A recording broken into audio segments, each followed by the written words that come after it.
E allora buonasera a tutti quanti, rieccoci, ritrovati per questo appuntamento domenicale che giunge alla seconda settimana e giunge con una sorpresa perché siamo live. Date anche tutte le vostre domande della settimana scorsa. Quest'oggi, insieme a Nicola, parleremo di piramidi e io direi che lo possiamo subito fare entrare così anche il nostro pubblico da casa è più sereno nel vederlo insieme a noi, Nicola. Quest'oggi vi segnalo che parleremo di piramidi, quindi mi raccomando, vi voglio tutti quanti belli, pronti insieme a noi. Diamo anche il benvenuto a Nicola che vedo già bello pronto. Come stai, Nicola? Ciao, un saluto a tutti gli ascoltatori, tutto bene? Allora, vedo che siete già più di 200, quindi Nicola, che dire, un grande affetto nei tuoi riguardi, nei tuoi confronti. Grazie a tutti. Un braccio, un braccio. Quest'oggi abbiamo deciso come secondo appuntamento di parlare di piramidi, quindi noi intanto diamo il benvenuto a tutti i nuovi di questo canale, ai veterani, a chiunque sia iscritto insieme a noi. Mi raccomando, quando volete fare qualche domanda scrivete in maiuscolo domanda e poi ce la fate perché adesso noi andremo avanti spediti come un treno e poi ci sarà ovviamente verso la parte finale spazio per le vostre domande così come ci sarà spazio per l'attualità perché insomma siamo veramente nel vivo di quello che sta accadendo oggi, una magnifica luna piena in quel di Torino, fa un po' così anche da spettatrice. Salutiamo anche la piccola pulcina che vediamo, quindi un bacio anche alla piccolina, eccola qua. E quest'oggi io direi che possiamo cominciare a introdurre l'argomento piramidi. Vai Nicola. Allora, la settimana scorsa abbiamo fatto una panoramica per inaugurare questo ciclo di trasmissioni Sentiero di Atlantide.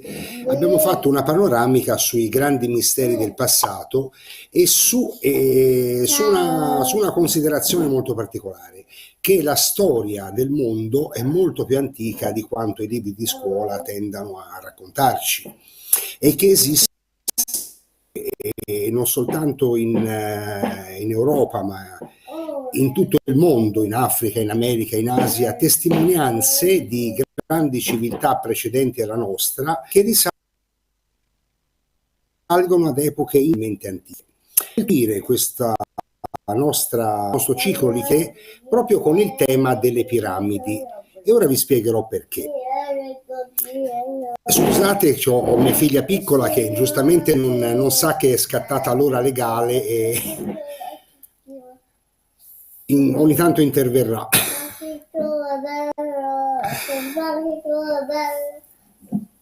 Dunque, inizio questa considerazione. Che cosa significa piramide? Intanto il termine piramide deriva dal greco, deriva dalla lingua greca e significa che ha la forma del fuoco. Quindi un qualcosa di appuntito, un qualcosa che si protrae, si protende verso il cielo, che svetta verso l'alto. E questo capiremo anche perché.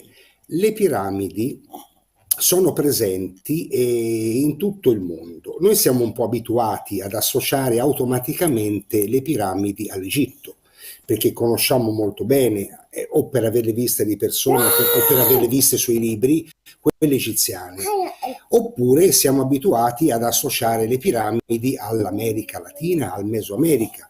Parliamo di Teotihuacan, parliamo delle piramidi Maya, parliamo delle piramidi azteche. Ma come scopriremo questa sera, le piramidi sono effettivamente in tutto il mondo e questo è un grande enigma, un enigma che cercheremo di chiarire, che cercheremo di approfondire e non certo di risolvere, ma potremmo dire molto a riguardo. Vedo che qui sono state messe dalla regia alcune immagini, per esempio la prima riguarda la Cina. Questa, se non sbaglio, è una foto che risale agli anni 40, che venne scattata da un pilota americano, che raffigura una delle circa 900 piramidi che sono presenti sul suolo cinese, molte delle quali mai esplorate da un punto geologico. Poi abbiamo le piramidi del Messico, che bene o male tutti conosciamo. Poi che vediamo? Vabbè, qui ci sono le piramidi della piana di Giza in Egitto. una delle tantissime piramidi presenti negli Stati Uniti. Magari stasera parleremo anche di queste, che l'argomento è veramente vasto, molto vasto e complesso. Turchia, Indonesia, Francia, Canarie, Italia.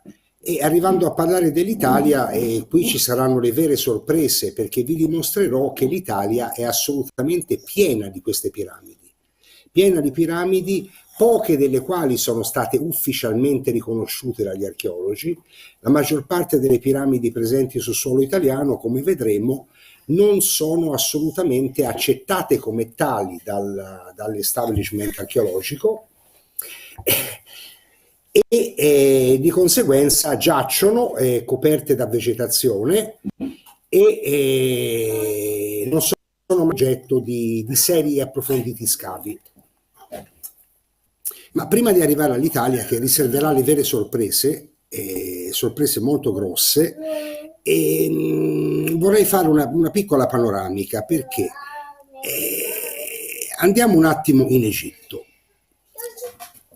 Vi chiederete come mai parto proprio dall'Egitto, le cui piramidi sono le più note, sono le più conosciute a livello globale, perché in realtà delle piramidi egiziane, e in particolare di alcune, mi riferisco a quelle della Piana di Giza, sappiamo veramente poco, ma veramente, veramente poco. Intanto a cominciare dalla datazione, perché l'egittologia ufficiale fa risalire le piramidi a tempi relativamente recenti.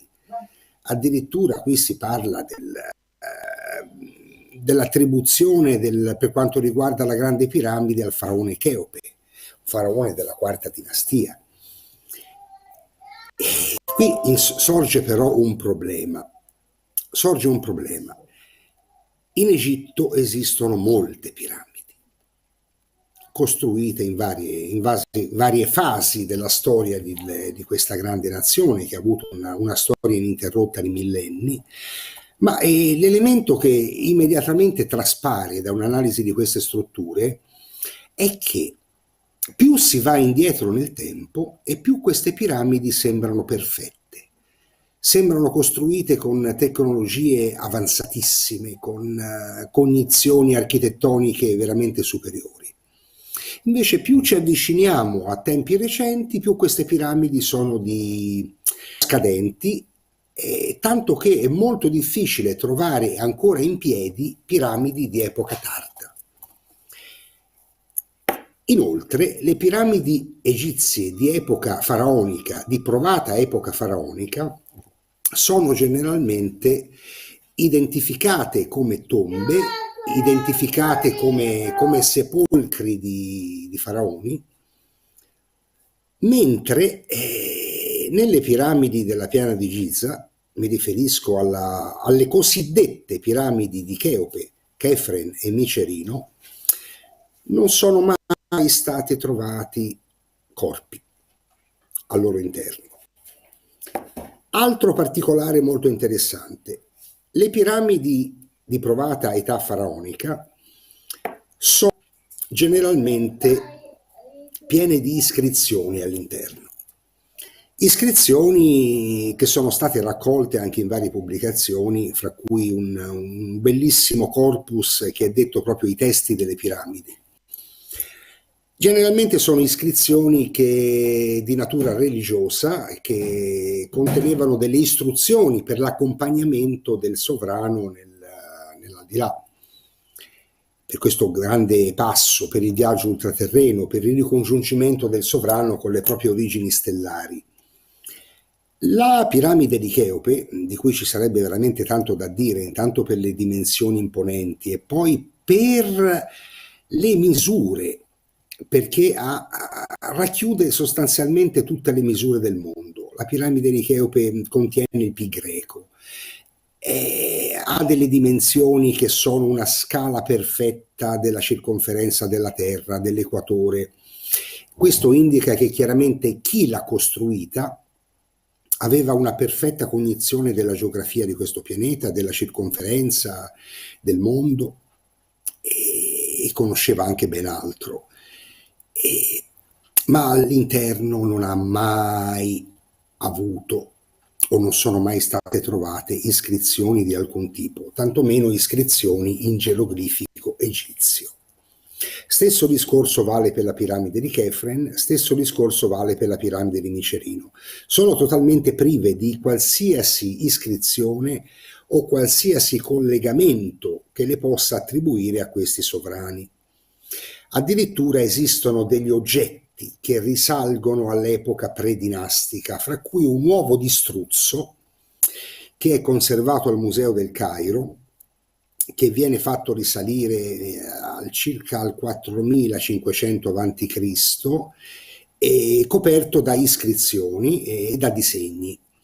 Questo uovo di struzzo sostanzialmente rappresenta le 3 piramidi della piana di Giza, che sono riprodotte in perfetta scala dalla più grande alla più piccola, ed è precedente di oltre 2000 anni alla data a cui certe piramidi sono attribuite. Stesso discorso vale per la Sfinge. Abbiamo trovato l'uovo di struzzo. Un ringraziamento speciale alla regia, perché non è facile trovare questa immagine. Qui vediamo infatti raffigurate le 3 piramidi. Anche sulla Sfinge potremmo fare un discorso molto particolare, perché è stato dimostrato da un ingegnere e geologo che si chiama Robert Scotch negli anni 90, che la Sfinge della piana di Giza, che viene attribuita anch'essa alla quarta dinastia, in realtà sarebbe molto più antica. E da cosa lo ha dedotto questo geologo? Lo ha dedotto semplicemente da una constatazione di natura scientifica. Ha provato e documentato che il dorso della Sfinge, tutto il suo corpo praticamente, ad eccezione della testa, perché la testa è stata riscolpita e rimodellata probabilmente dopo che era caduta la testa originale. Infatti è molto più piccola, se guardate bene, rispetto all'intero corpo della struttura. La Sfinge è una scultura monoblocco, non è una scultura creata assemblando vari blocchi di pietra, è stata interamente scavata in un crostone roccioso nella piana di Giza.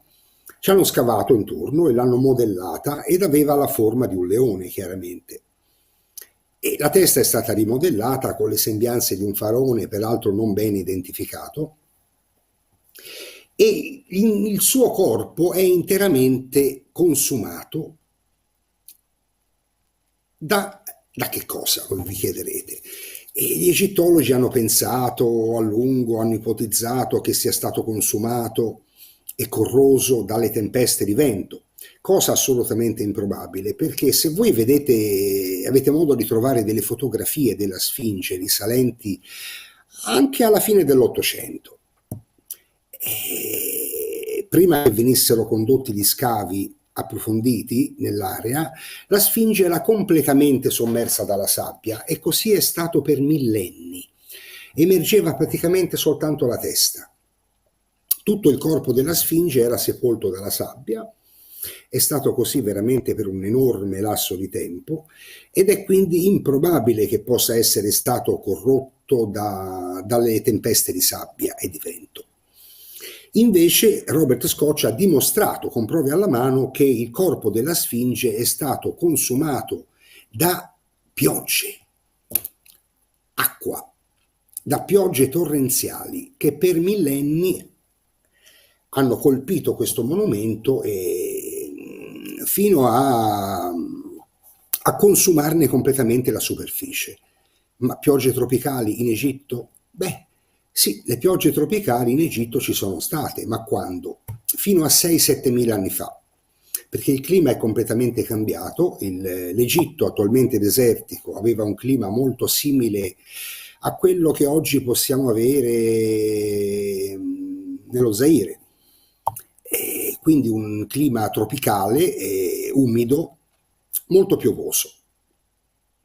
Quindi millenni e millenni di piogge hanno completamente eroso il corpo della Sfinge, e questo ci testimonia la sua reale antichità, che a quanto pare, secondo parecchi studi indipendenti, la farebbero risalire addirittura fra il 10.000 e il 12.000 avanti Cristo, quindi una bella età. Ma torniamo a parlare di piramidi. Abbiamo detto che non ci sono scritte, che non ci sono incisioni all'interno, è vero, ma ci sono delle cronache arabe molto importanti e noi sappiamo che il primo uomo in tempi, diciamo, moderni a entrare nella piramide è stato il califfo Al-Mamun della dinastia Abbaside. Al-Mamun era un personaggio veramente illuminato, era un grandissimo iniziato, fra l'altro appartenente all'ordine pitagorico, era un filosofo neoplatonico ed era un profondo cultore di antichità. Fece crescere moltissimo la Casa della Sapienza a Baghdad, fondata da suo padre, il califfo al-Rashid, che era la più grande biblioteca del mondo. Lui è vissuto nel IX secolo d.C. Al-Mamun fece di Baghdad il centro della sapienza mondiale, in quell'epoca illuminata in cui l'Islam era all'avanguardia in tutte le scienze, in tutte le arti, nella cultura, nella riscoperta della filosofia greca. Al-Mamun quindi si interessò molto all'Egitto e alle antiche tradizioni egiziane ed era determinato a entrare nella piramide. È stato molto travisato questo suo atteggiamento, tant'è che molti cronisti medievali e chiaramente cristiani hanno attribuito ad Al-Mamun intenti predatori, dicendo che lui volesse entrare nel monumento per rubarne i tesori, per impossessarsi di chissà quali ricchezze. Invece lui in realtà voleva probabilmente trovare qualche oggetto particolare e vi spiegherò perché. Le cronache arabe di quel tempo, che sono diverse, che sono tutte documentate, ci descrivono la piramide in maniera un po' diversa da come la vediamo oggi. Purtroppo sono state asportate quasi completamente le lastre di rivestimento. Noi vediamo adesso la piramide spoglia, alcune lastre di rivestimento che erano di pietra bianca, luminosissima ed estremamente levigata, le possiamo trovare soltanto sulla sommità. Ma lungo tutto il corpo della piramide, lungo le 4 facce, queste lastre di rivestimento sono state portate via e sostanzialmente ci hanno costruito le grandi moschee del Cairo.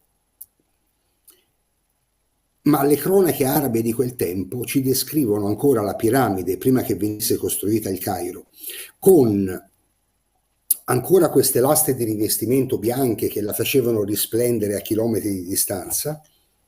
Mi sto riferendo in particolare alla piramide di Cheope, e queste lastre ci vengono descritte piene di iscrizioni. Ma non si trattava di iscrizioni geroglifiche egiziane. Gli egiziani del tempo, e qui stiamo sempre parlando del VIII-IX secolo d.C., sapevano molto distinguere bene, non si confondevano, cioè avevano una padronanza, magari non lo sapevano tradurre chiaramente perché se ne erano perse le cognizioni, ma sapevano distinguere molto bene i geroglifici egizi perché li vedevano ovunque, su statue, su iscrizioni che emergevano dalle sabbie, sui templi che ancora rimanevano in piedi. Quindi il geroglifico egizio era ben noto agli abitanti dell'Egitto dell'epoca medievale.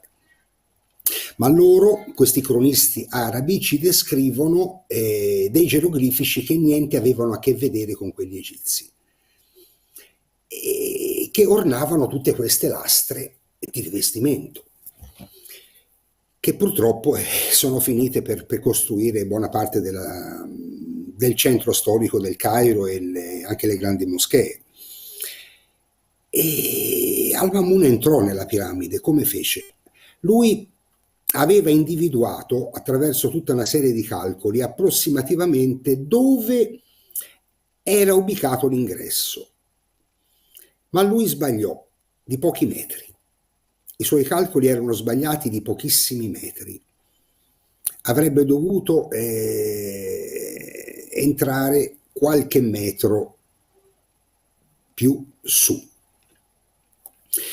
Invece lui, sbagliando il punto, inviò una squadra di operai che cominciarono a rimuovere le pietre superficiali, ma non trovarono l'ingresso. Allora lui fece scavare un tunnel, addirittura corrodendo la pietra con alcune sostanze, fra cui aceto, e poi appiccando degli incendi affinché la pietra imbevuta di aceto iniziasse a sgretolarsi, una tecnica molto particolare. Fatto sta che lui riuscì ad aprirsi un varco di decine di metri, che per l'appunto è il varco da cui oggi ancora entrano i turisti. Oggi chi va a visitare la Grande Piramide entra dall'ingresso creato da Al-Mamun. Questo varco, dopo alcune decine di metri, si affacciò direttamente sulla grande galleria all'interno della piramide. Al-Mamun quindi riuscì a entrare e riuscì a esplorare l'edificio. E che cosa vi trovò? E qui ci sono versioni contrastanti. Ci sono dei testi arabi, e se mi richiedete poi vi elencherò quali sono nel dettaglio. Purtroppo pochi di questi testi sono stati tradotti in inglese, nessuno in italiano, ma ci descrivono cose molto particolari che Al-Mamun avrebbe trovato all'interno, in particolare nella camera del re, nella cosiddetta camera del re. Avrebbe trovato statue con iscrizioni molto particolari, avrebbe trovato degli oggetti molto particolari che ci vengono descritti dalle cronache, fatti di materiali che potrebbero sembrare plastica, un qualcosa di incredibile. Si parla di un metallo molto leggero e flessibile, che era impossibile spezzare, e si parla di altri oggetti di natura tecnologica. Forse non sapremo mai che cosa Al-Mamun ha effettivamente trovato, anche perché questi oggetti lui se li portò a Baghdad, e poi Baghdad non molti anni dopo venne completamente devastata dai mongoli e rasa al suolo. E non abbiamo più nessuna idea di dove questi oggetti siano finiti. Io ho affrontato molto questi particolari e la storia del califfo Al-Mamun in un libro che pubblicherò entro giugno. Un libro che sto finendo chiaramente ancora di scrivere, che si intitolerà Al-Mamun, un grande iniziato pitagorico alla guida dell'Islam, dove parlo proprio anche di queste cronache arabe e di queste descrizioni delle piramidi. Ma adesso usciamo momentaneamente dall'Egitto, perché anche se dell'Egitto ci sarebbe così tanto da dire che potremmo andare avanti per settimane, ma riserviamoci di continuare a parlare dell'Egitto magari in altre puntate, e andiamo a fare una panoramica mondiale per capire e per vedere quanto la forma piramidale sia presente ovunque nel mondo. E faremo anche una considerazione molto particolare. Un grandissimo storico francese, Jean Richer, i cui libri, uno dei suoi libri è stato tradotto anche in italiano, che è Geografia sacra del mondo greco, Jean Richer ha dimostrato che tutte le antiche civiltà del Mediterraneo, sia quella dell'Egitto che quella della Grecia, ma anche altre, non costruivano mai a caso i loro edifici sacri. Qualunque tempio, qualsiasi edificio adibito al culto degli dei, comprese anche le piramidi, doveva svolgere la funzione di uno specchiamento del cielo sulla terra, come in alto così in basso, no? Diceva Ermete Trismegisto. E questa frase ci deve far riflettere, perché le antiche civiltà hanno sempre voluto specchiare il cielo sulla terra, rappresentare sulla terra le costellazioni. E questo perché? Perché si sentivano legate alle stelle. E tutte le grandi civiltà del passato sostenevano di provenire dalle stelle e si sentivano legate ad alcune costellazioni. Basta andare anche qui in Italia, se andiamo in Ciociaria per esempio e prendiamo Alatri. La cittadella di Alatri ha una forma molto particolare e rappresenta esattamente nella sua disposizione la costellazione dei Gemelli. E così tantissimi altri edifici. Addirittura Jean Richer ha dimostrato che ci sono delle linee sacre, e spesso si sente parlare della cosiddetta linea di San Michele, per esempio. Una linea che attraversa tutti i grandi santuari, chiaramente di culto cristiano, dedicati all'Arcangelo Michele. Una linea che parte dall'Irlanda, che poi attraversa, eccola qua, attraversa Mont Saint-Michel sulla costa della Francia, passa da Roma, attraversa la Puglia dove abbiamo il santuario di San Michele Arcangelo e poi dove va? Prosegue, va in Grecia e finisce poi in Palestina. Ma una cosa che io ho voluto approfondire, anche basandomi sugli studi di Jean Richer, è che questa linea, che qui continuate a vedere rappresentata,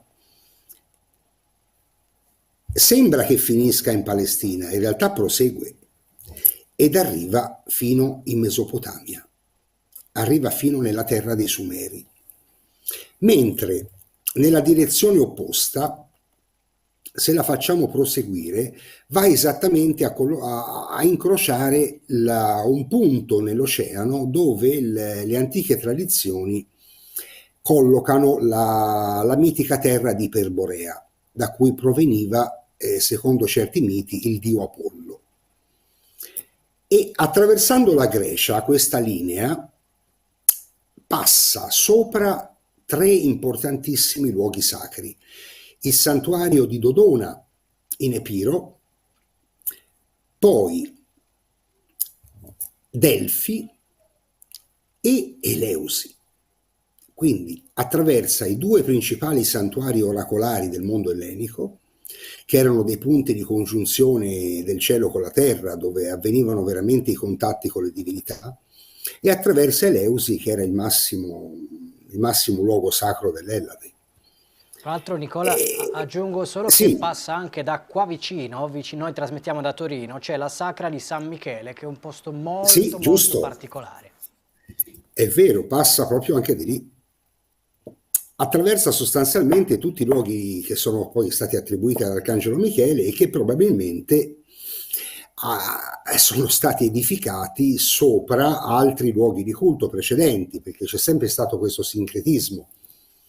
Ma Richer ha dimostrato che anche in Egitto esistono linee di questo genere e che tutte le principali piramidi, tutte le principali strutture religiose, i templi, sono stati realizzati proprio per specchiare il cielo sulla terra in base a determinati requisiti astronomici. E questo non avviene soltanto in Egitto, non avviene soltanto nel Mediterraneo, ma è stato fatto in Cambogia, è stato fatto nelle Americhe, è stato fatto nell'antica Tiahuanaco in Bolivia, addirittura anche le grandi piramidi di Teotihuacan in Messico, che risalgono ad un'era molto precedente a quella sia degli Aztechi che dei Toltechi, ad una civiltà che non è stata ufficialmente identificata ma che aveva una grandissima tecnologia, sono astronomicamente orientate. Le grandi piramidi di tutto il mondo generalmente sono sempre orientate verso i 4 punti cardinali e sono disposte, quando sono in gruppo, a formare precise costellazioni. E vi potrei elencare veramente decine e decine e decine di siti piramidali molto particolari, sempre più antichi. Facciamo un esempio. E un esempio molto famoso ce l'abbiamo qua vicino. In Italia ci arriveremo dopo. Parliamo dei dintorni dell'Italia. Se andiamo in Bosnia, non distante da Mostar, c'è una piccola cittadina che si chiama Visoko. A Visoko c'è una collina molto particolare e Samir Osmanagic, un archeologo bosniaco naturalizzato americano che viveva da anni negli Stati Uniti, ecco, questa è una fotografia della collina di Visoko prima degli scavi, perché sono stati condotti degli scavi e adesso è parco archeologico nazionale. E Osmanagic, ecco, questa è una foto molto particolare e ora vi spiegherò di che cosa si tratta, perché io ho visitato questo sito nel 2015 ed è veramente impressionante. Osmanagic, senza risorse e avendo contro tutto il mondo universitario e tutto il mondo accademico, ha iniziato praticamente da solo e con alcuni volontari uno scavo perlustrativo di questa collina, dimostrando che non era naturale, che era una collina tutt'altro che naturale, in realtà una piramide gigantesca, molto più grande della piramide di Cheope in Egitto, costruita da blocchi non soltanto di pietra, ma addirittura di calcestruzzo.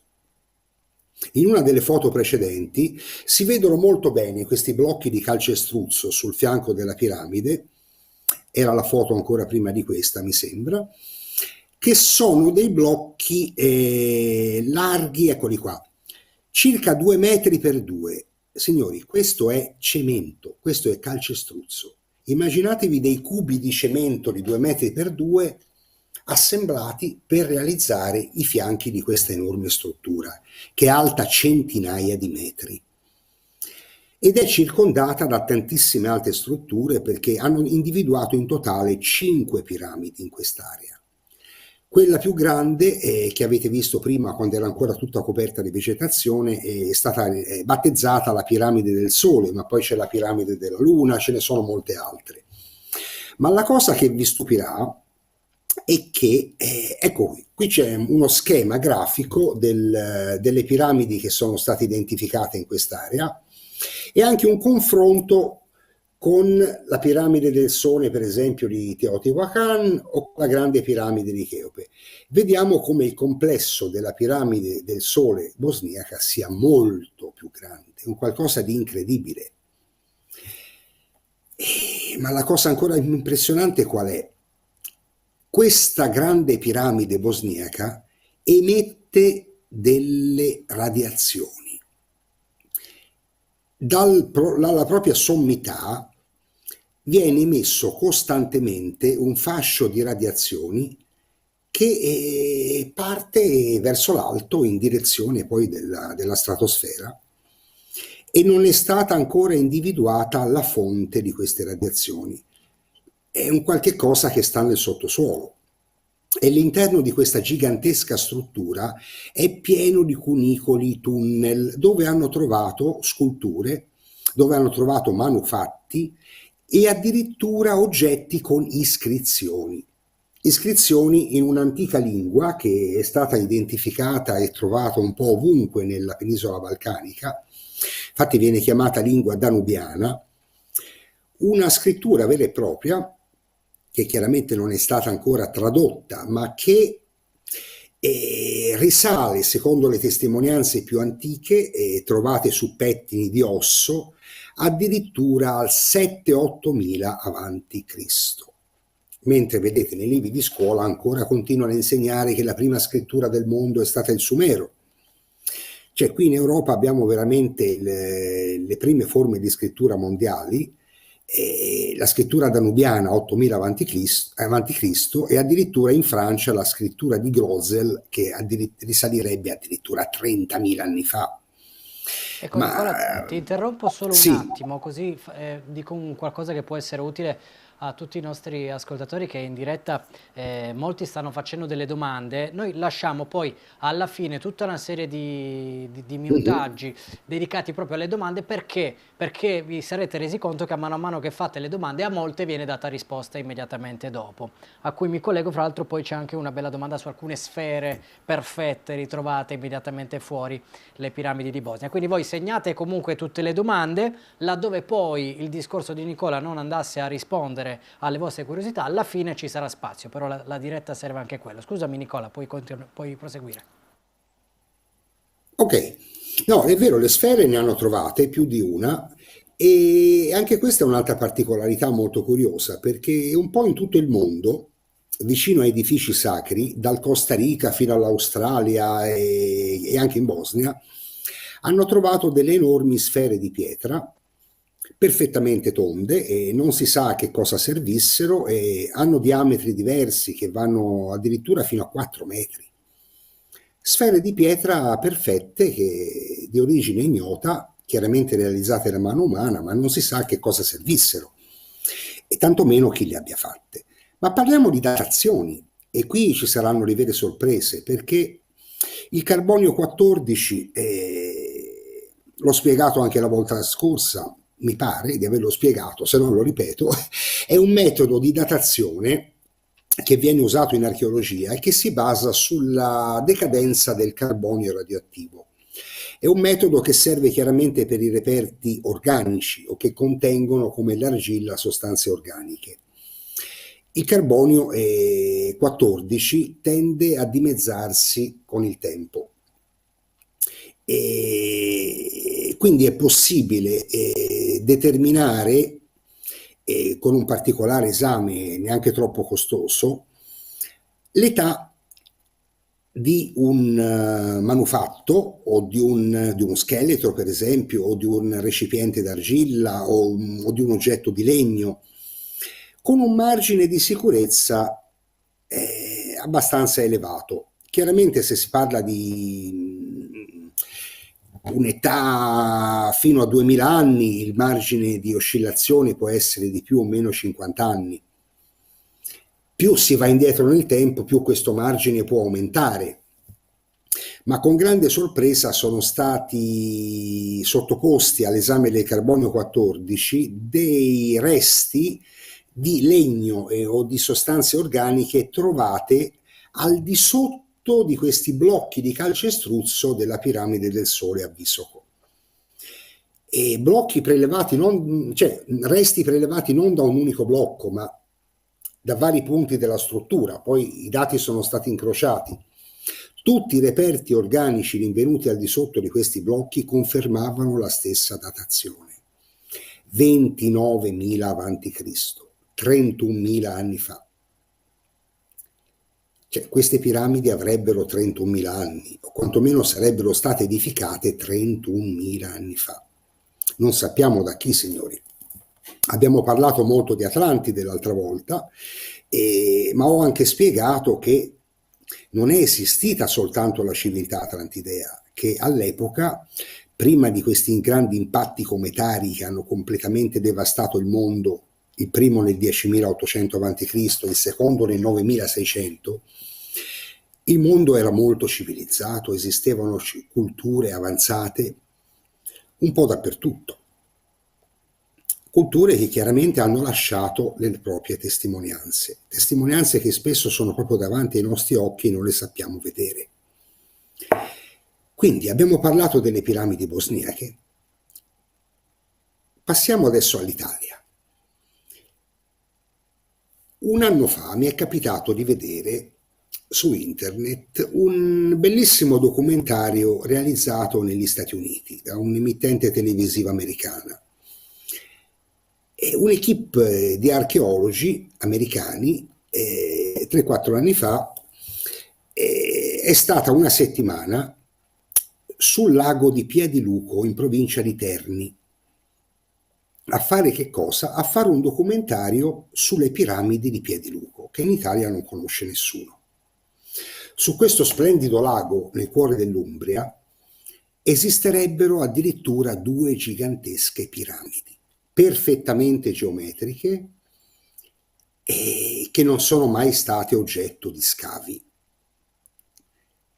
Se le guardate anche con Google Earth dall'alto, se guardate le mappe, sono perfettamente... Guardate questa. Addirittura qui hanno costruito il paese intorno sulle rive del lago e guarda caso su questa piramide, sulla sommità, adesso c'è un castello. Al di sotto di questo castello sono stati trovati dei resti di un antico tempio risalente all'epoca precristiana. E lo stesso è avvenuto sulla sommità di moltissime altre piramidi italiane.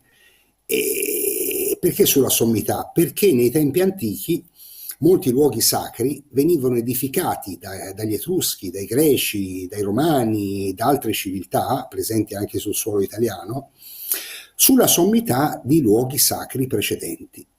Come la Chiesa ha fatto propri gli antichi templi dei culti precristiani e poi vi ha edificato sopra le proprie chiese, lo stesso veniva fatto in epoca antica. Si utilizzavano antichi luoghi sacri precedenti e venivano fatti propri, edificandovi nuovi templi per sfruttare le energie che questi luoghi emanavano. Quindi sul lago di Piediluco in Umbria abbiamo addirittura 2 piramidi che aspettano soltanto di essere esplorate. Chiaramente le nostre sovrintendenze archeologiche non ne vogliono sapere perché, anzi, guai a parlarne. E un'altra grande piramide veramente impressionante la troviamo a Porcari, in provincia di Lucca. E qui è veramente incredibile perché è sotto gli occhi di tutti. Porcari è un comune in provincia di Lucca che sorge su una piana. Fra l'altro vicino nei tempi antichi c'era un grande lago che poi si è prosciugato in epoca medievale. Alle spalle del paese troviamo questa immensa collina di forma piramidale, sulla cui sommità sono stati trovati dei resti di un tempio etrusco. E anche lì chiaramente geograficamente orientata verso i punti cardinali e da scavare, signori. Rimuovetele voi milioni di tonnellate di terra e soprattutto senza il consenso o l'approvazione della sovrintendenza dei beni archeologici per la Toscana. E c'è l'ostruzionismo. Addirittura un'altra enorme piramide la troviamo a Sant'Agata dei Goti, in provincia di Benevento. È stata scoperta, identificata, diciamo, come piramide abbastanza di recente, nel 2008, attraverso gli studi di Leonardo Romano. Anche questa è perfettamente geometrica, allineata con i punti cardinali, ha una dimensione superiore a quella di Cheopi in Egitto. E vi racconto un aneddoto. Negli anni 50 volevano realizzare su uno dei fianchi di questa collina, chiamiamola così, una cava per fini estrattivi. Venne aperta una trincea di scavo per realizzare questa cava e intervennero le autorità, intervenne addirittura l'esercito, i carabinieri, mi pare, venne fatta richiudere subito, immediatamente questa trincea di scavo e venne fatta ricoprire perché trovarono qualcosa di scomodo. Evidentemente vennero fuori le pietre della piramide e dissero: signori, non è il caso di proseguire perché qui c'è qualcosa che è meglio che resti nascosto. Questo è quanto mi hanno riferito. Tante altre di queste strutture esistono in Italia. Ora io non sono riuscito a raccogliere questa sera le foto di tutte, ma molto celebri sono le piramidi di Montevecchia nel nord della Lombardia, che addirittura sono 3, e che in questo caso si tratterebbe però di colline naturali sagomate a forma di piramide e anch'esse allineate, cioè disposte secondo una corrispondenza astronomica che ricorda quella della cintura di Orione, esattamente come le 3 piramidi della piana di Giza. Un'altra piramide impressionante che ho identificato personalmente e di cui non parla nessuno, non c'è la foto purtroppo, ma la potete trovare su internet. Ecco, queste sono le piramidi di Montevecchia. Chiaramente è stata evidenziata a colori la forma, viste con veduta aerea. Queste le trovate in Lombardia, mentre quell'altra a cui mi stavo per riferire la troviamo a Volturara Irpina, distante una trentina di chilometri da Avellino. È impressionante, fra due montagne, proprio alle spalle del paese, alle spalle di Volturara, si erge questa impressionante piramide che ha tutta l'aria di essere una piramide a gradoni, chiaramente è coperta dalla vegetazione, e sulla sommità di questa piramide c'è un castello costruito dai Normanni. Fra l'altro al momento, io l'ultima volta ci sono stato l'anno scorso, al momento è interdetta al pubblico perché la strada che accede al castello è chiusa per lavori che si protraggono da anni, e quindi non ci si può neanche accedere. Io chiaramente ci sono arrivato lo stesso, ma la strada sarebbe chiusa. E anche questa piramide, o presunta tale, non è mai stata oggetto di scafi. Ma le sorprese continuano, perché in Cina, abbiamo detto, sono state censite 900 piramidi. Alcune risalgono alle prime dinastie cinesi, anche all'epoca Ming, e si sa quindi chi le ha costruite. Altre sono infinitamente più antiche e non sono mai state oggetto di scavi approfonditi. Arriviamo poi a parlare della Russia. Anzi, procediamo per gradi. Prima di arrivare in Russia, magari passiamo dall'Ucraina. Leopoli, che oggi si chiama in ucraino Lvov. Ho trovato una bellissima cartolina d'epoca, non so se fra le foto riuscite a trovarla, fra le foto che ho inviato, una cartolina di Lvov risalente alla fine dell'Ottocento, che raffigura un qualche cosa di veramente incredibile. Ecco, qui siamo alle porte della città di Leopoli. Signori, questa è una piramide. Questo edificio oggi io non l'ho più trovato, non sono riuscito a identificarlo e molto probabilmente è stato distrutto in epoca sovietica per fare spazio a qualcosa o perché magari era ritenuto scomodo, ma è presente in tutte le raffigurazioni della città del Lvov, almeno fino ai primi del Novecento. Anzi, io invito, se c'è qualche nostro ascoltatore che magari è di quelle parti o ha contatti con l'Ucraina, se ci può aiutare a trovare maggiori informazioni su questa struttura, gliene sarei veramente grato, perché sarebbe veramente bello cercare di ricostruire di cosa si trattava. Certo, la forma è veramente impressionante. E quindi siamo passati dalla Bosnia all'Ucraina. In Russia le sorprese non finiscono mai, perché sono state trovate piramidi dappertutto, dagli Urali fino alla Siberia, fino poi ad arrivare alla Crimea. Una piramide gigantesca, alta oltre 700 metri, perfettamente piramidale, in blocchi di roccia, perfettamente assemblati, con lati di addirittura oltre 1 chilometro, la si trova in una sperduta e quasi spopolata regione degli Urali subpolari, una regione autonoma chiamata di Okrug Ugra. Io sono riuscito a trovare 2 sole immagini di questa struttura, perché poco si trova in rete, ma è veramente impressionante perché è stata studiata soltanto negli ultimi 5-6 anni. Ecco, qui potete vedere questa piramide di Okrug Ugra vista dall'alto. Fra l'altro mi hanno riferito che si erge proprio nel mezzo di un antico cratere meteorico. Quindi all'interno di un cratere da impatto meteorico, qualcuno in un'epoca incredibilmente remota ha voluto edificare un qualche cosa di sacro, proprio perché magari lì era caduto qualche cosa dal cielo. veniva data quindi veniva dato un significato sacrale al fatto della caduta di un meteorite, chi lo sa.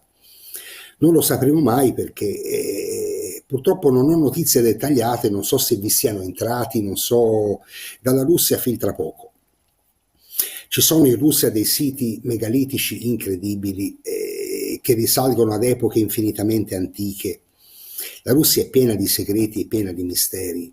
Addirittura se andiamo nella regione dell'Altai c'è un sito incredibile. Ora purtroppo non ho preparato delle fotografie questa sera, ma varrebbe veramente la pena parlarne anche in maniera approfondita. Questo sito si chiama Gornaya Shoria. È un enorme complesso di edifici megalitici con mura alte fino a 40-50 Scusa Nicola, se ci fai un metri. minimo di spelling proviamo a cercare Sì, qualcosa. Gornaya si trova generalmente scritto con la J, e digitate Shoria con l'SH, Shoria, Gornaya Shoria. Troverete delle immagini incredibili.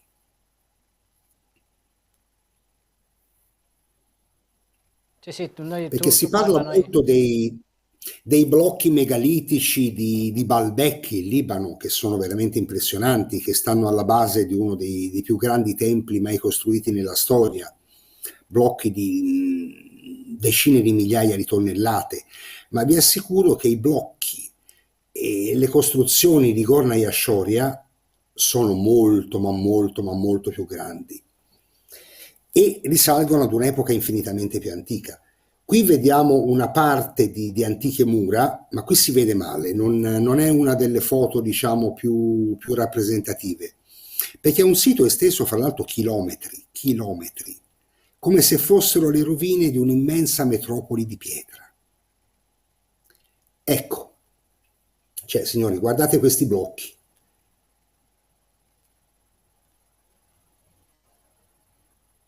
Fra l'altro una piccola curiosità, c'è un cartone animato che mi è capitato di menzionarlo anche in una puntata di un programma che conduco il giovedì sera su Border Nights, l'orizzonte degli eventi, un cartone animato che si chiama Leo e Tig, che è ambientato proprio da quelle parti. E cosa molto curiosa, i protagonisti del cartone animato chiaramente sono degli animali, c'è un cucciolo di tigre siberiana e un cucciolo di leopardo che vivono proprio nei pressi di Gornaya Shoria, evidentemente perché nel cartone animato vengono raffigurate immagini di questo sito.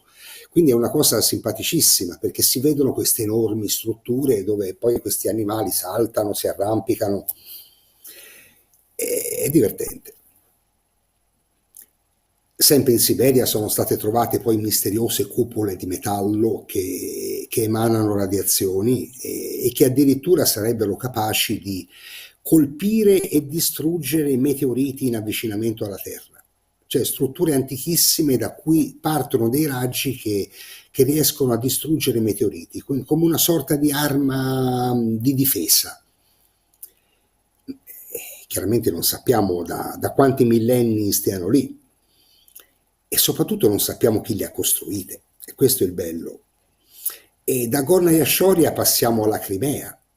Questa è un'altra misteriosissima struttura siberiana. Io non ci sono stato qui, quindi non ho avuto modo di vederla da vicino questa, ma nessuno ha mai saputo spiegare che cosa sia e perché sia in movimento. Questa è una struttura che continuamente, come se fosse un gigantesco formicaio di termiti, no? Ma invece no, è alta centinaia di metri e c'è come una struttura sferica all'interno che ruota. E si trova in una delle zone meno popolate del mondo.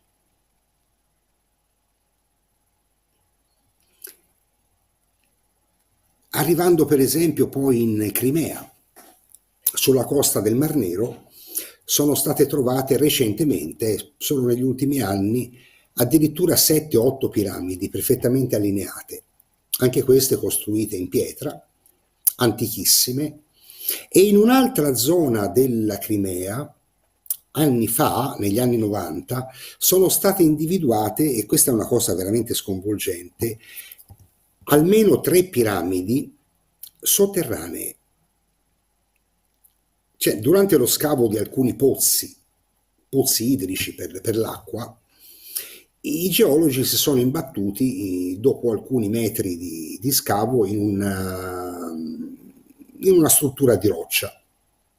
Hanno quindi iniziato a scavare e hanno trovato la sommità di quella che effettivamente era una piramide.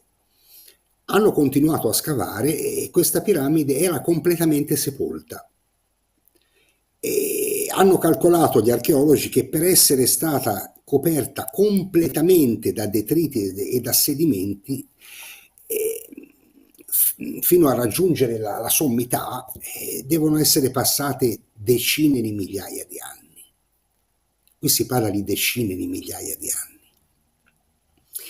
Sono riusciti a entrare, io ho letto una descrizione di alcuni archeologi all'epoca ucraini, perché ancora la Crimea era sotto l'Ucraina negli anni 90, e pare che rimuovendo alcune lastre superficiali abbiano trovato una struttura tipo alveare,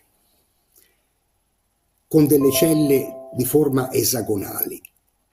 Vi ripeto, questa è una storia che non ho modo di verificare perché è una descrizione che venne data sui giornali dell'epoca, ma trovarono una struttura di forma appunto ad alveare, da cui si sprigionava un gas che dovettero fare allontanare tutti gli operai perché questo gas era tossico e la zona fu inagibile addirittura per giorni. La cosa poi è stata secretata dal governo ucraino dell'epoca e non se ne è saputo più niente. Un'altra piramide gigantesca è stata trovata alcuni anni fa in Alaska. Anche lì, signori, chi può averla costruita? E adesso il territorio è stato completamente recintato ed è controllato dall'esercito degli Stati Uniti. Chiaramente non fanno accedere né archeologi né tantomeno curiosi, perché c'è sempre stata la tendenza a non parlare di certi ritrovamenti e a nasconderli il più possibile. Però tanti di questi manufatti si trovano anche sott'acqua. Abbiamo detto la volta scorsa, no, che con l'innalzamento del livello dei mari che ci fu, con queste grandi catastrofi che hanno purtroppo cancellato la civiltà, circa 10.000 anni fa, i mari si alzarono in tutto il mondo di circa 150 metri, sommergendo buona parte delle aree costiere del pianeta, dove le civiltà plausibilmente si erano sviluppate di più. E troviamo sul fondo del mare edifici ovunque, ma soprattutto edifici di forma piramidale. Sempre negli anni 90, che sono stati un decennio incredibile per le scoperte archeologiche, veramente incredibile, anche per via dello sviluppo di nuove tecnologie, sonar, lidar, e un ingegnere di nazionalità canadese ma russa, di famiglia, Paulina Zelitsky, ha partecipato ad una operazione, a una missione oceanografica congiunta con la marina cubana. Dovevano sostanzialmente mappare il fondale con l'ausilio di apparecchiature piuttosto sofisticate. E ecco Paulina Zelitsky, al largo della costa nord occidentale di Cuba, su un fondale profondo 700 metri, l'ingegner Zelitsky ha individuato un qualcosa che stentava lei stessa a crederci: un'intera città composta da piramidi ed edifici. è impressionante. Questa è un'immagine fotografica che è stata, diciamo, ricostruita sulla base dei segnali dei sonar. Questa è una parte del grande sito archeologico che è stato identificato in quest'area. Qui ci troviamo appunto sulla punta della costa nord-occidentale di Cuba e non molto distante dalle coste dello Yucatan. Sappiamo bene che lo Yucatan è stato un po' il cuore della civiltà Maya, solo che la zona dove si trova questa città subacquea, questo fondale che attualmente è profondo 700 metri, molto probabilmente è anche sprofondata a seguito di terremoti e sommovimenti marini ed era probabilmente in superficie, ma non prima di 9500 anni fa. Ecco, io almeno secondo il parere dei geologi. Nicola, comincio a farti qualche domanda perché siamo arrivati a un'ora Sì. e quindi piano piano cominciamo un po' con qualche domanda. Quindi adesso scrivete domanda e ce ne fate qualcuna, ne Vai. scegliamo qualcuna. Io una che mi è piaciuta è perché in tutti questi discorsi qualcuno sopra ha citato e quindi in stile facciamo finta che proviamo a ipotizzare chi le ha costruite tutte queste piramidi. È una bella domanda. Io nella scorsa puntata ho parlato della civiltà atlantidea per come ci viene descritta e narrata non solo da Platone ma anche da alcuni testi della tradizione misterica eleusina. Testi che ci descrivono la storia di una civiltà che cominciò dalle palafitte, dalle caverne attorno al 19.000 a.C., ma che era erede, che si autoconsiderava erede di una grande civiltà precedente, di quella che potremmo chiamare la prima Atlantide, che era una civiltà non del tutto di origine terrestre, una civiltà che sarebbe stata fondata da visitatori provenienti da altrove. Abbiamo parlato di questi azzurrei, no, provenienti da Tauceti. E in realtà non sappiamo niente del vero passato di questo mondo. Ci sono piramidi, e stasera non ci sarà il tempo per menzionarle tutte, ma un'altra piramide antichissima è quella di Gunung Padang in Indonesia, che gli archeologi hanno ufficialmente datato a 28.000 anni fa. È un luogo di culto che è sempre stato frequentato ed è sempre stato ingrandito. Lo strato più superficiale, che è costellato di megaliti, risalirebbe a 3-4 mila anni fa, ma gli strati più profondi, dopo i sondaggi che sono stati fatti, sono stati datati ufficialmente, quindi le prime strutture piramidali che poi sono state man mano ingrandite risalgono a 28 mila anni fa. Chi le ha costruite non lo so, non sono in grado di dirlo, ma sicuramente esistevano in decine e decine di migliaia di anni fa, quindi in epoche precedenti alla nostra. Ecco, questa è Gunung Padang in Indonesia.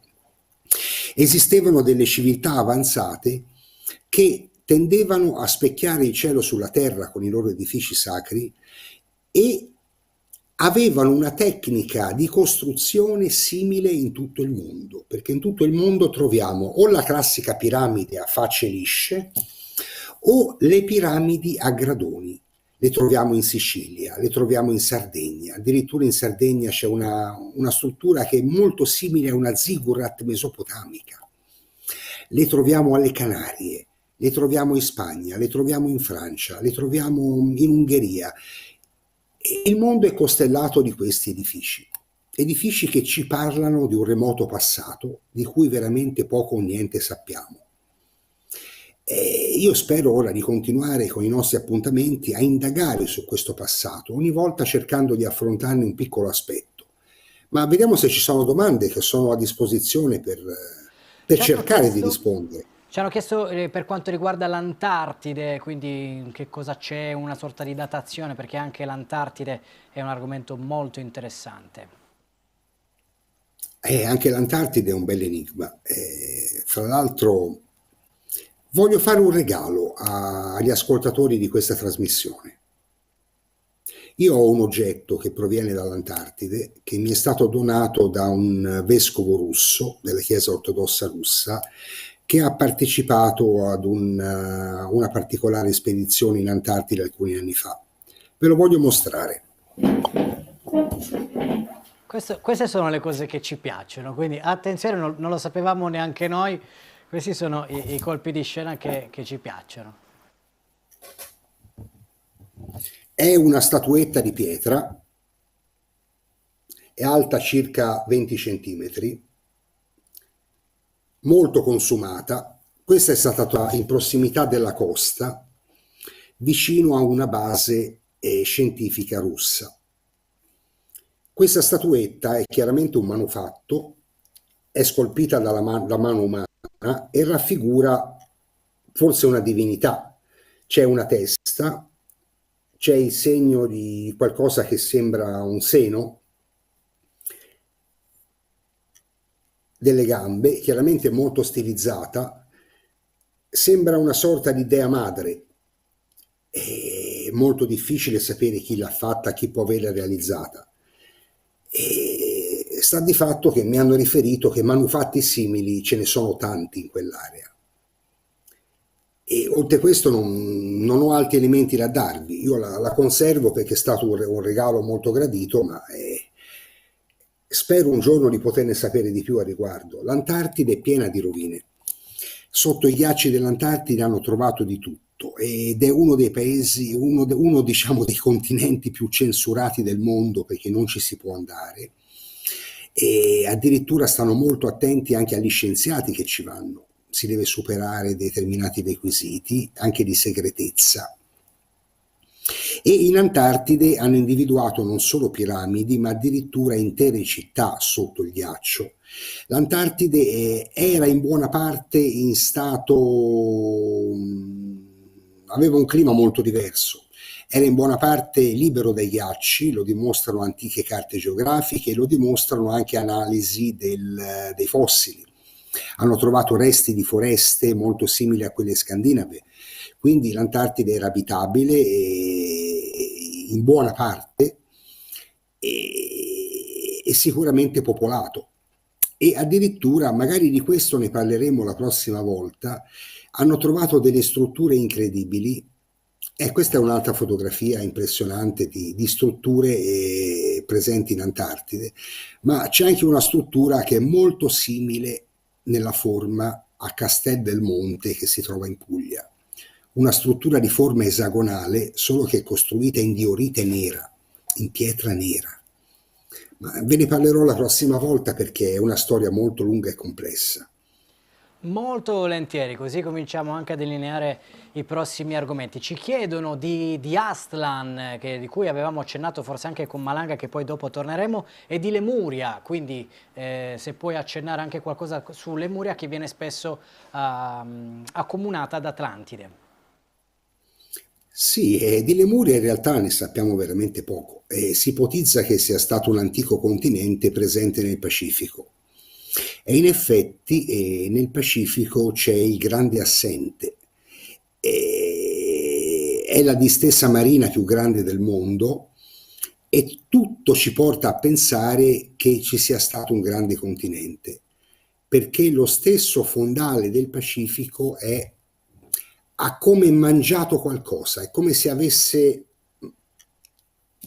avesse mangiato questo continente, un qualcosa lì è sprofondato addirittura nelle profondità del fondale, non sappiamo in base a che cosa.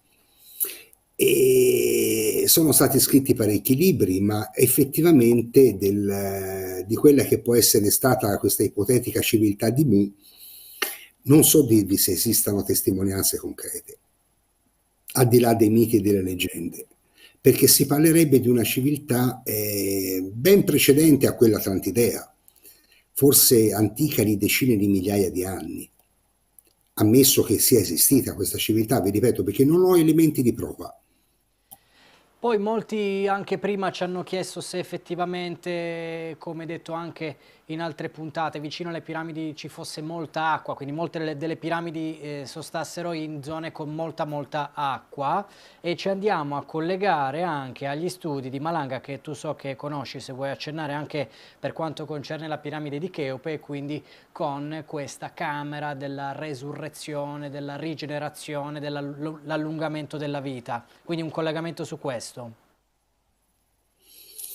Ma vedi, è un grande enigma è la funzione che può avere avuto la piramide di Cheope.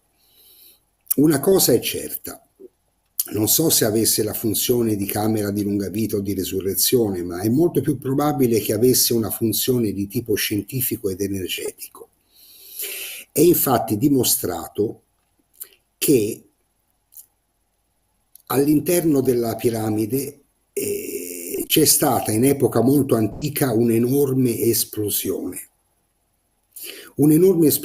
che addirittura ha spostato dal proprio basamento tutto l'interno della camera del re di circa 5-6 centimetri,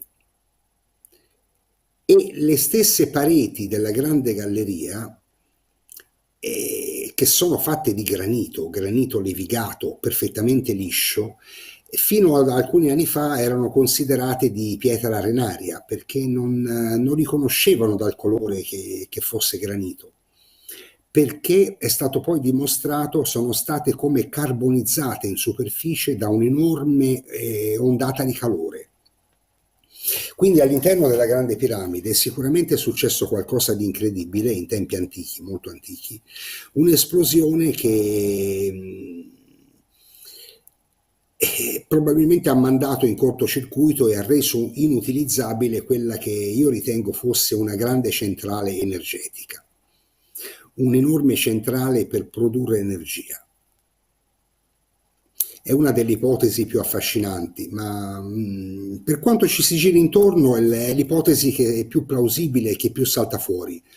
Veniva utilizzata per produrre una particolare forma di energia. Io ne sono fermamente convinto. Poi ci chiedono in tanti, perché molti dicono: ma chi è che si impegna così tanto per tenere nascosto al mondo la propria storia? E lo collego anche con chi chiede se questi antichi sono da considerare progenitori, creatori o padroni. Ecco, un po' racchiudiamo tutto nella stessa domanda. Questa è una domanda importante.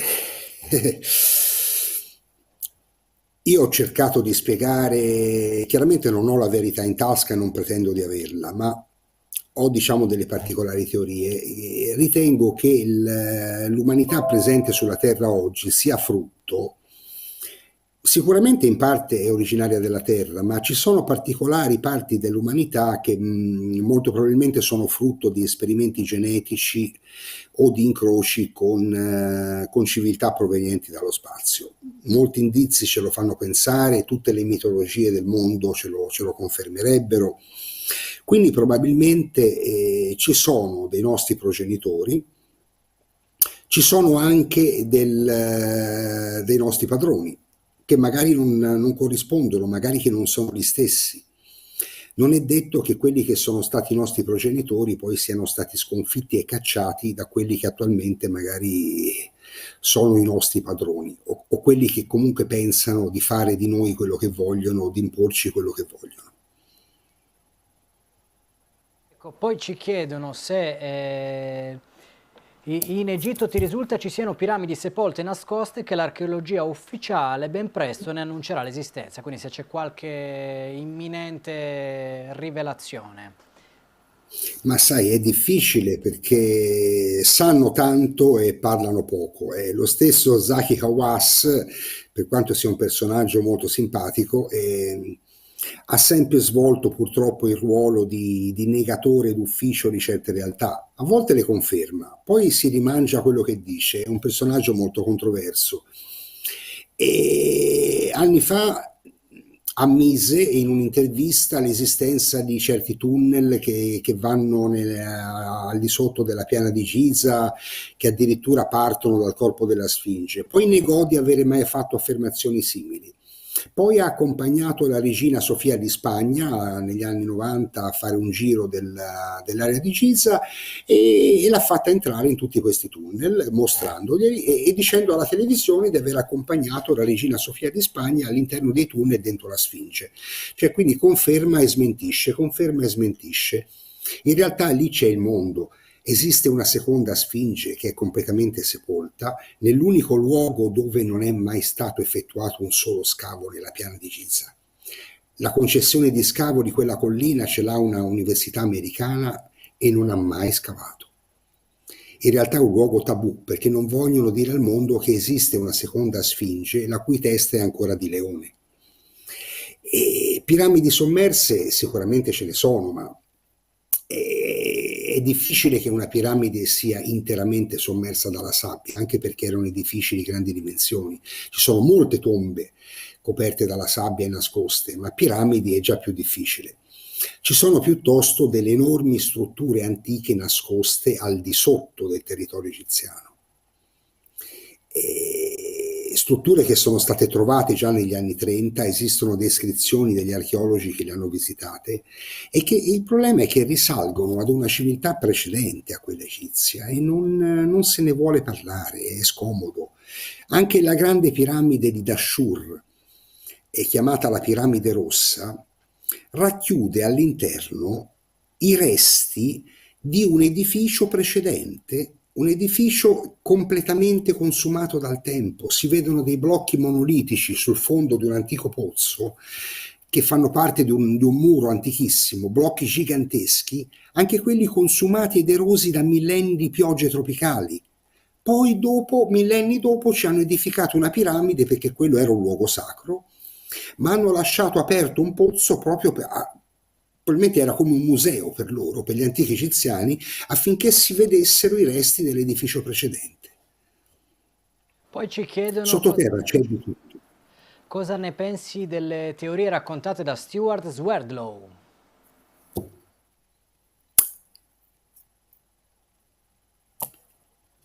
Non ne so, ammetto la mia ignoranza.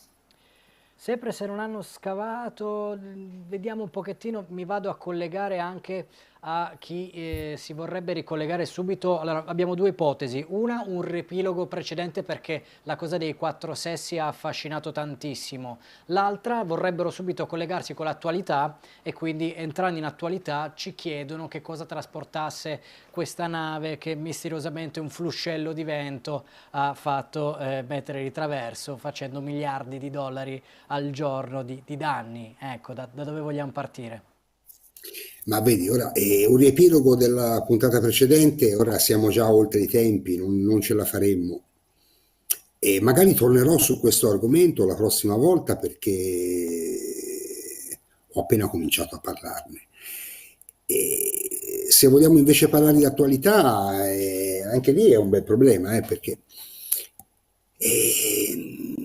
mio padre è stato un capitano di marina per tanti anni. Lui comandava quel tipo di navi, comandava petroliere o navi portacontainer di quelle dimensioni, di quella stazza. E è passato tante volte da Suez, ho fatto anch'io dei viaggi con lui ogni tanto. E vi assicuro che è molto improbabile che quella nave si sia incagliata da sola per il vento, sono navi pesantissime e a Suez ci sono enormi misure di sicurezza, tutto è controllato nei minimi dettagli. È impossibile che una tempesta di vento faccia incagliare una nave che chiaramente è stata incagliata deliberatamente. E è un gesto provocatorio finalizzato a bloccare il canale, chiaramente, ma non vi so dire chi lo abbia fatto. Non ho ancora elementi sufficienti per capire e non so neanche che cosa trasportasse. Un container può contenere di tutto, signori.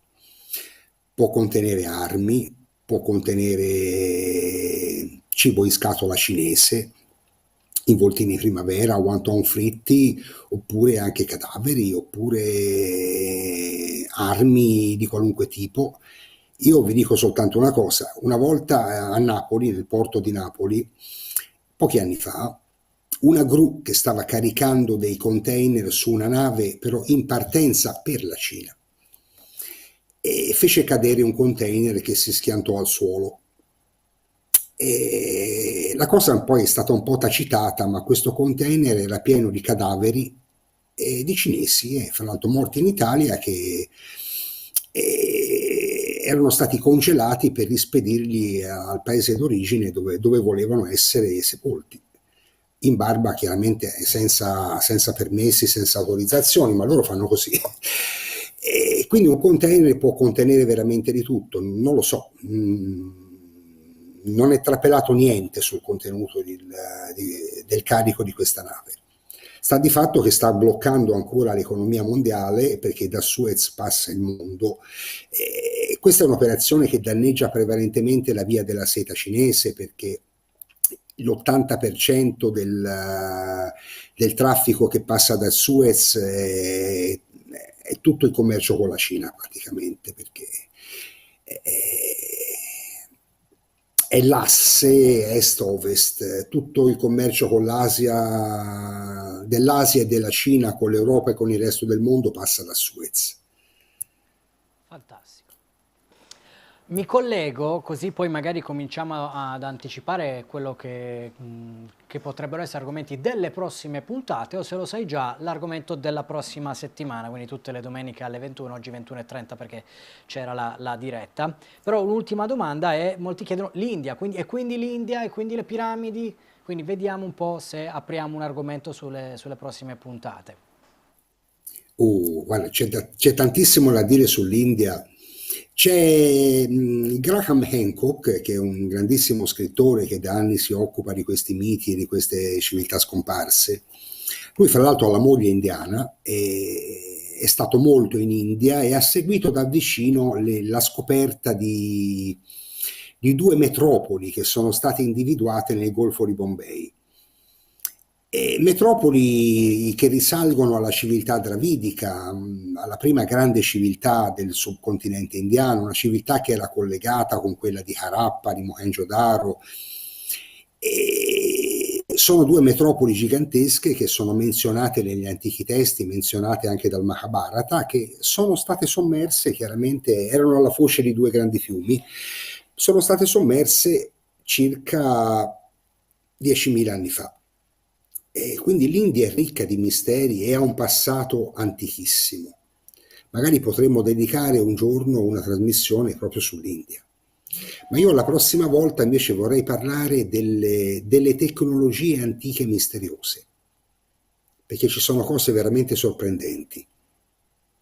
Bellissimo, quindi tecnologie antiche e misteriose, segniamocelo anche la nostra regia da remoto, che ringraziamo perché oggi ha fatto molta fatica perché non è nel nostro studio, quindi a distanza ha fatto una splendida regia. Nicola, un lavoro incredibile. Io ti ringrazio tantissimo, direi che siamo giunti alla conclusione, ma voi continuate a seguirci, a fare un po' di passaparola anche per questo appuntamento domenicale, che devo dire già per essere alla seconda puntata ci sono veramente tantissime persone collegate contemporaneamente per ascoltare quello che ci racconti. È un viaggio che faremo insieme di domenica in domenica. Direi di concludere con la bibliografia, perché molti mi chiedono ma dei libri prodotti o scritti da Nicola, dove posso trovare qualcosa? Mi sto appassionando, vorrei delle letture, quindi consiglio letterario, Nicola. Chiudiamo così. Allora, ora finalmente sta uscendo e sarà disponibile da martedì il mio libro nuovo, I Minoici, America e le memorie di una civiltà perduta. È stato un lavoro un po' più lungo del previsto, anche perché ha 600 pagine. Ho voluto inserire tante cose importanti per dimostrare come il continente americano sia stato visitato da tutte le grandi civiltà, non solo da quella minoica che rappresenta comunque l'asse centrale del libro. E se no poi c'è il mio libro Atlantide e altre pagine di storia proibita, che è uscito nel 2018, e dove anche lì ho cercato di condensare tutta questa storia che è stata nascosta, che ci è stata volutamente nascosta da chi gestisce il potere. Perfetto. E poi altri, insomma, li potete trovare sul sito delle edizioni Aurora Boreale. Il rimando è a tutte le puntate, sia con Nicola che precedenti, le abbiamo anche divise per playlist, c'è proprio la playlist Il Sentiero di Atlantide per recuperare anche le vecchie a mano. Grazie a tutti coloro che decideranno di fare anche solo un passaparola per queste perle di saggezza che vengono messe totalmente gratuite sul web da parte di Nicola anche in questo nostro canale. Con noi appuntamento alla prossima settimana, un abbraccio grande anche a Savio, a tutti i nostri amici che anche qua in studio stanno lavorando per questa realizzazione. Grazie ovviamente gigantesco a Nicola Bizzi, come al solito, per essere stato insieme a noi. No, grazie a te e grazie soprattutto a chi ci ascolta, chi ha la pazienza di ascoltarci. Come dico sempre io, andiamo in sigla. Hare Krishna, appuntamento alla prossima settimana. Grazie. Ciao.